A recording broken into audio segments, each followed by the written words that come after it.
युद्धाच्या छायेत उभ्या असलेल्या जगाला बुद्धांच्या समतेचीच दिशा तारू शकते. नामदार रामदास आठवले.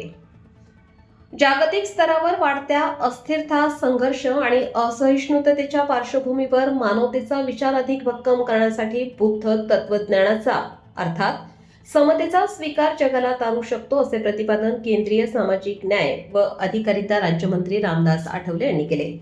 लातूर जिल्ह्यातील औसा तालुक्यातील मौजे किल्लारी येथे आयोजित 5व्या भव्य बौद्ध धम्म परिषदेत ते प्रमुख पाहुणे म्हणून बोलत होते. यावेळी बोलताना ते पुढे म्हणाले की आज जग युद्ध नको, बुद्ध हवा असा स्पष्ट संदेश देत आहे. तथागत गौतम बुद्ध यांनी 2500 वर्षांपूर्वीच भारतभूमीतून समता, करुणा, शांती आणि अहिंसेचा विचार मानवजातीला दिला. त्यामुळे मानवतेचा धडा आम्हाला इतरांकडून शिकण्याची गरज नाही.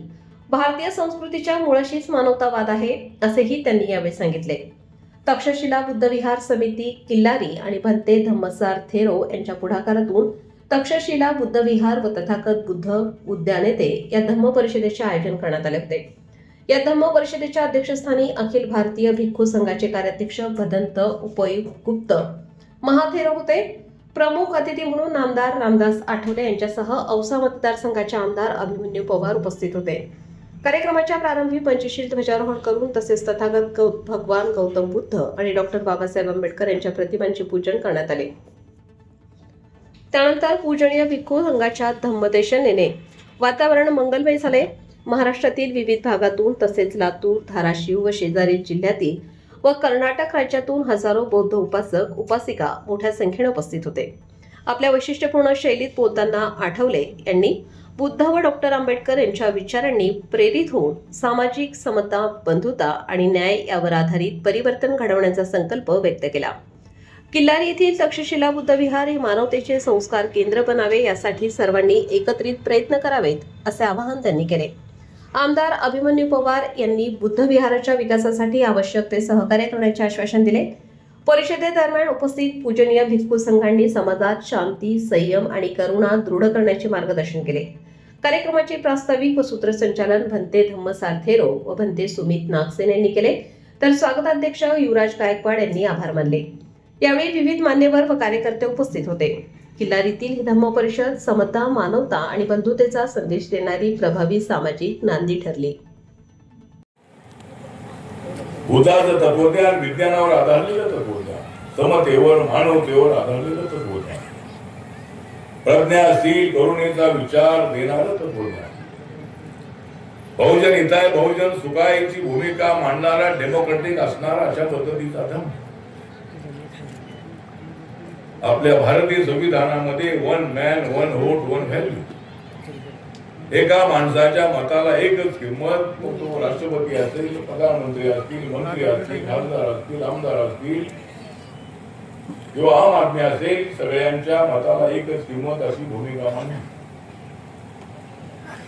आणि बौद्ध धर्माच्या काळामध्ये भिक्खूंमध्ये प्रवास व्हायचा. ज्या पद्धतीने रिपब्लिकन पक्षाच्या नेत्यांमध्ये वाद होतो, रिपब्लिकन पक्षाच्या नेत्यांमध्ये वाद काय मिळत नाही. तथागतांनी सांगितलं की बहुमताचा जो निर्णय असेल तो निर्णय मान्य करून पुढे जायचे. प्रत्येकाला मत मांडण्याचा अधिकार आहे, पण पुढचा जो निर्णय आहे तो एक मताने घ्यायचा, अशा पद्धतीची स्ट्रॅटेजी, डेमोक्रेटिक स्ट्रॅटेजी बौद्ध धर्माच्या काळामध्ये आली. आम्हाला अमेरिकेने डेमोक्रेसी शिकवण्याची आवश्यकता नाही, जर्मनीने, फ्रान्सने शिकवण्याची आवश्यकता नाही. 2500 वर्षापूर्वी डेमोक्रेसीचा जन्म भारतामध्ये झालेला आहे. विश्व शांतीचा जन्म भारतामध्ये झालेला आहे. गौतम बुद्धांचा जो धम्म आहे तो धम्म अनेक देशामध्ये 70-80 देशामध्ये जाऊन पोचलेला आहे. परवा 22 तारखेला मी बोधगयामध्ये होतो आणि त्या ठिकाणी महाबोधी, महाविहार हे आमच्या ताब्यात द्या यासाठी सातत्याने आंदोलन चालू आहे. मध्यंतरी विनाचार्य आदरणीय भंतेजी आहेत, त्यांच्या नेतृत्वाखाली जंतर मंतरला दिल्लीमध्ये अनेक लोक, हजारोच्या संख्येने लोक आले होते. आदरणीय भंतेजींनी सांगितलं आपले सगळे बौद्ध उपासक आले होते आणि त्या ठिकाणी आपली सगळ्यांची मागणी हीच आहे की जो महाबोधी हे भंते श्रीलंकेचे अनागारिक होते, ज्यांनी त्या ठिकाणी जाऊन ज्या ठिकाणी बुजुर्ग होता त्या ठिकाणी ते मंदिर बांधलेलं आहे, महामुनी महाविहार. पण नंतरच्या काळामध्ये 1949 मध्ये बिहारच्या असेंब्लीने देशाला स्वातंत्र्य मिळाल्याच्या नंतर आणि बाबासाहेब आंबेडकरांनी संविधान 26 जानेवारी 1949 ला राजेंद्र प्रसाद पंडित जवाहरलाल नेहरू यांना दिलं. त्यानंतर 2 महिन्यांनी हे संविधान लागू झालेलं आहे 26 जानेवारी 1950 ला. याच्या अगोदरचा कायदा आहे हा ऍक्ट आहे, हा ऍक्ट 1949 चा आहे आणि त्याच्यामध्ये 4 बौद्ध 4 हिंदू आणि करेक्टर हिंदू असेल तर त्याचा अध्यक्ष अशा पद्धतीची तरतूद त्या कायद्यामध्ये आहे. आपल्या सगळ्यांची मागणी एवढीच आहे की हे महाबोधी महाविहार आमच्या आपल्याच ताब्यात आहे. ताब्यात द्या म्हणण्यापेक्षा जो ट्रस्ट आहे त्या ट्रस्ट मधले सगळे मेंबर आमचे बुद्धिस्ट असले पाहिजे. तुमच्या धर्माच्या ट्रस्ट मध्ये जर आम्ही नाही तर आमच्या ट्रस्ट मध्ये तुम्ही कशासाठी? आणि आम्ही एवढंच सांगतो की हमारे अंदर में तुम्हाला क्या काम आहे. तर सांगायचं एवढाच आहे की आमचा काय हिंदू धर्म आम्ही अगोदर हिंदूच होतो. हिंदू धर्मामध्ये आम्हाला न्याय मिळत नाही, आम्हाला वेशीच्या बाहेर टाकलेला आहे, आम्हाला अंतशास्त्र समजलेलं आहे. आणि म्हणून बाबासाहेब आंबेडकरांनी समतेवर आधारलेला बौद्ध धर्म घेण्याची भूमिका घेतली आणि 14 ऑक्टोबर 1956 ला बाबासाहेब आंबेडकरांच्या उपस्थितीमध्ये लाखो अनुयायांनी बौद्ध धर्माची दीक्षा घेतली. दुसरी दीक्षा 16 डिसेंबर 1956 ला बाबासाहेबांनी रेसकोर्स मैदानावर ठरवली होती. मुंबईच्या रेसकोर्स मैदानावर मुंबई, कोकण, पश्चिम महाराष्ट्र, उत्तर महाराष्ट्र, इकडे कर्नाटक आहे, आंध्र प्रदेश आहे, या ठिकाणच्या लोकांना जवळ पडावं म्हणून मुंबईची तारीख ठरवली होती. पण 6 डिसेंबर 1956 ला बाबासाहेबांचं महापरिनिर्वाण झालेलं असल्यामुळं ती दंपती झाली नव्हती. नंतर मी प्रयत्न केला आणि सगळ्यांना एकत्रित आणून जवळजवळ 10 लाखापेक्षा जास्त लोक त्या रेसकोर्स मैदानावर जमा झाले होते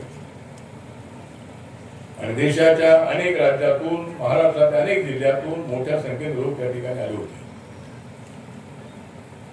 तर बाबासाहेब आंबेडकरांनी हा जो धम्म स्वीकारलेला आहे हा धम्म माणुसकीला मजबूत करणारा असा हा धम्म आहे. आम्ही दुसऱ्या धर्माच्या विरुद्ध बोलण्यापेक्षा बौद्ध धर्म कसा चांगला आहे. बौद्ध धर्म कसा समतेवर आधारलेला आहे आणि एक वेळ अशी होती की सम्राट अशोकानंतर सारा देश बुद्धिस्ट होता. सगळी देशातील जी मंदिर आहे ती मंदिर सगळी बौद्ध होती.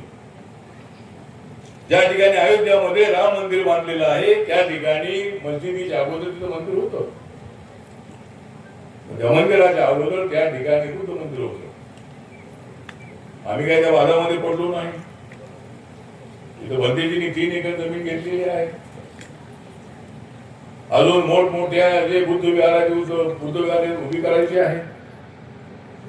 त्यामुळे आम्हाला वादामध्ये पडण्यापेक्षा बौद्ध धर्म अत्यंत सॉफ्टली, अत्यंत सिस्टमॅटिकली, अत्यंत चांगल्या पद्धतीनं त्याचा प्रचार प्रसार करणं अत्यंत आवश्यक आहे. आणि त्या पद्धतीनं बौद्ध धर्म जो आहे हा बौद्ध धर्म बाबासाहेबांनी सांगितलेला आहे की एक काळ असा होता की सगळा देश बौद्ध झाला होता.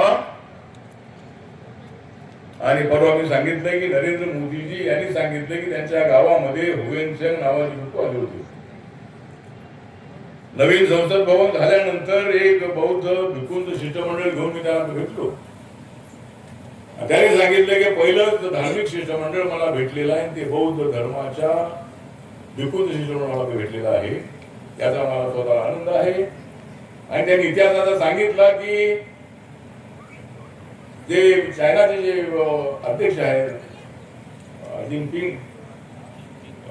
जिनपिंगजी, तर त्यावेळेला भारताचे चायना संबंध अत्यंत चांगले होते.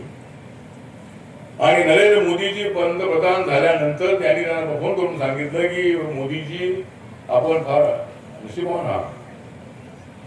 का तर हुएनसेंग नावाचे चायनाचे भिक्खू त्या ठिकाणी आले होते. चायना देश सगळा बुद्धिस्ट होता. जपान बुद्धिस्ट आहे, व्हिएतनाम आहे, कंबोडिया आहे, थायलंड आहे, श्रीलंका आहे, अशा अनेक देशामध्ये सिंगापूर आहे, लाओस आहे,